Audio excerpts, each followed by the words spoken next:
Greetings, my friends. I want to thank you all for subscribing. I want to thank all of my channel members for supporting me in this endeavor to save pop culture. And if you are not subscribed, please consider supporting this channel. We need you. Thank you. Greetings, my friends. I am Dictor Van Doomcock, the future ruler of Earth, broadcasting from my hidden base at the center of the Earth. And I am here today to address the recent public humiliation of Kathleen Kennedy at the hands of Steven Spielberg for the first time. Now, I wasn't going to address this because I felt like it had already been addressed by a number of other channels, including Echo Base Network, my good friends, but I didn't feel like I had anything new to contribute to the story given that coverage. But now I have some information about Kathleen Kennedy's reaction to this snub, and I think that is something I can add to this story, and so now I'm going to address it. Indeed, I've had many requests from my viewers to comment on the Kennedy snub, so this will be a welcome video for many of you today. Okay, first of all, you had me at public humiliation.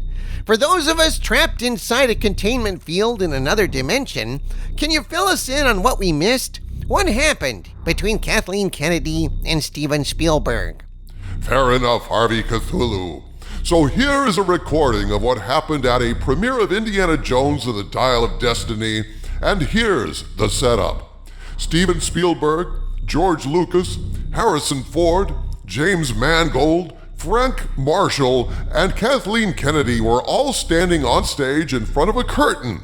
Spielberg was giving an introduction to the affair, and this is what transpired. Okay, one last thing. There are three indispensable people without whom none of us would be here tonight, and that starts with the person who created Indiana Jones, George Lucas. The person who is Indiana Jones, Harrison Ford. And the person who is the glue to all five of these films that gave us all of our rhythm and all of our melody, the great maestro, John Williams.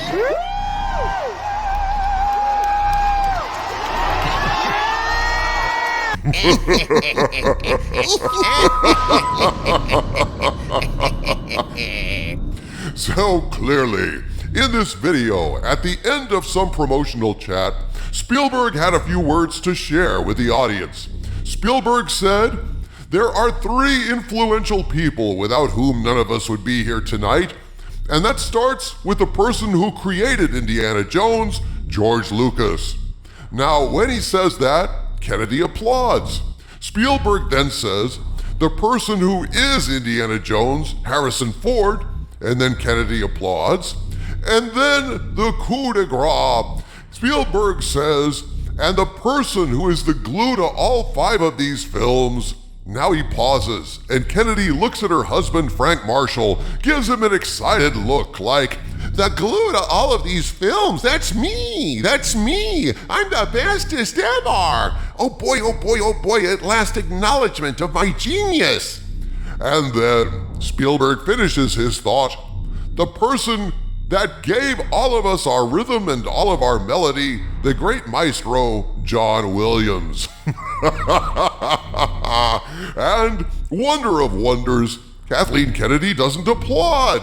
She just stands there, stunned at this public snub, and I think a very deliberate one as well. Look at the expression on her face. She actually thought that Spielberg was about to acknowledge her as the glue for the Indiana Jones franchise, but it was not to be.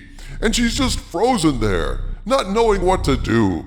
From the look on her face, she looks like Charlie Brown on Halloween when he looks in his trick-or-treat bag and says, "I got a rock." I do believe, in fact, that the snub was deliberate. Spielberg sets it up brilliantly and for maximum calculated effect. Note, Instead of saying the man who is the glue to all 5 of these films, he says the person who is the glue to all 5 of these films. That's to get her hopes up, to add to the suspense. Is he talking about me? After all, Kennedy was on all 5 films, so she could certainly believe, with her ego, she was about to be lauded. And when William's name is called out instead, she is devastated. Well, but Spielberg also says the person who created Indiana Jones, George Lucas, and the person who is Indiana Jones, Harrison Ford. So it wasn't just the person who is the glue. In other words, it may not have been a deliberate shot at KK, just saying. But that's a very awkward bit of phrasing, isn't it? Wouldn't most people say the man who created Indiana Jones, the man who is Indiana Jones, and the man who is the glue holding it all together? That he says the person throughout that intro is even more proof it was deliberate, because the fact he used the person all along is plausible deniability. Spielberg can claim, oh no, I wasn't setting up Kennedy for disappointment, it's just the way I talk now. I tend to agree with Skull of Calderon on this point, Harvey Cthuhlu. It is an odd way to speak, so if anything, I think he was very deliberate in his speech, and he very pointedly constructed his words to build up her hopes and then dash them to the ground. Well, be that as it may, let's get to this new rumor, dude. How did Kennedy react to this afterwards? What have you heard from inside Lucasfilm? Harvey, we can kind of see how Kennedy reacts because note, she's frozen in place on stage, and Frank Marshall tries to get her off the stage by touching her elbow, maybe giving it a little tug. But she is frozen in place. Then he walks away, turns, sees she isn't following him, tells her something like, "Forget it, Jake, it's Chinatown." And then finally she follows, presumably in a daze, perhaps wondering if she should say something, stop the music, but it's futile. She just has to take the bitter medicine that Spielberg has dealt her, publicly and without a spoonful of sugar. Now, for someone with an inflated ego and delusions of grandeur like Kennedy, you'd think this must have been maddening. And if the latest rumor from the leaker codenamed Sparrow is true, you'd be right. Now, I am presenting this as a rumor, and I ask you to please take this with a grain of salt, people, because this didn't come from my sources, but from Kamran Pasha's source, Sparrow. And as Kamran posted on his Patreon, quote, "The bat phone rang this afternoon, and our Disney insider Sparrow called to share some very interesting information. First, they confirmed that Stephanie Janisek's reading of the body language at the Indiana Jones premiere in Los Angeles is accurate, and that Kathleen Kennedy is reeling from being snubbed by Steven Spielberg in public. Spielberg's choice to honor composer John Williams for his contributions to the franchise, while completely ignoring Kennedy and her husband Frank Marshall, who have been producers on the franchise for over 40 years, was a stinging rebuke that has left Kennedy angry and depressed.